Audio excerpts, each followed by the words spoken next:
When we first found out, I was 36 weeks pregnant, and I was getting regular sonogram, ultrasound done, and I was really excited to see her, and then they noticed her leg was a different size. You don't think about it. You don't think that it's a possibility. And then you're like, how does this happen? Is it something we did? You know, all the questions start popping in your head, and your mind starts going a million miles an hour. We just try to do as much research as we possibly could and try to make our minds sane that she was going to be okay at the end of this, whether it was reconstruction or amputation. This is for Aurora. I love you. I can't wait to meet you, but I can wait a little bit. I'm a little scared. I'm nervous too, baby girl. I can't wait to meet you. Aurora was born with a medical condition called Fibular Hemimelia.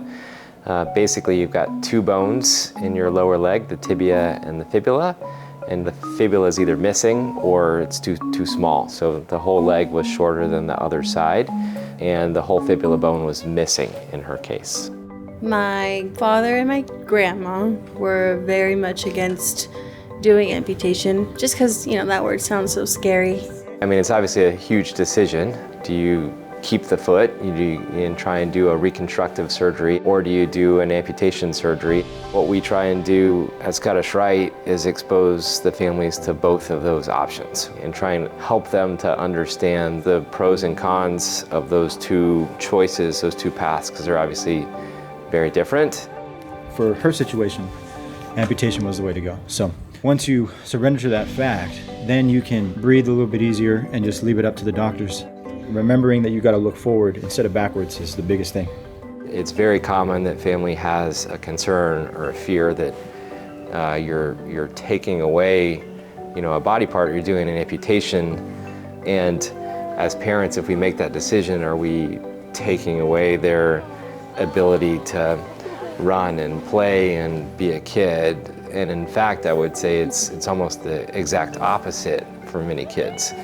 By taking away the body part that's not going to work well for them and giving them a prosthesis, they can do all these things that they wouldn't have otherwise been able to do. Come on, Twinkle Toes, let's go. I think from that standpoint, the possibilities are, I mean, use your imagination.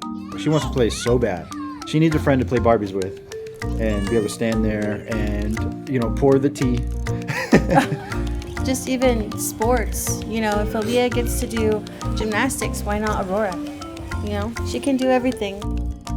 Hi there. Working with kids that have limb differences, that wear prostheses, I get to see their journey, right? You know, and I'm just really grateful to be a little part of that journey for these, you know, families, and the role that Scottish Rite plays in these kids' life. It's pretty special. Knowing that, you know, Scottish Rite is right here, it just makes it so much better that we have this hospital in our backyard to go to. And she's gonna be a regular kid and not one that just sits on the sidelines and watch other kids be kids. I want to see her run and throw a ball and kick a ball and roll around on the grass and not have to worry about anything. And sometimes when you find out a situation like that, you can't see that light.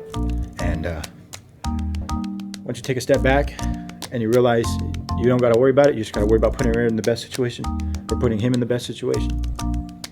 Then you can breathe and make the best decision for your family. Scottish Rite is the best thing that we could have ever chosen for her.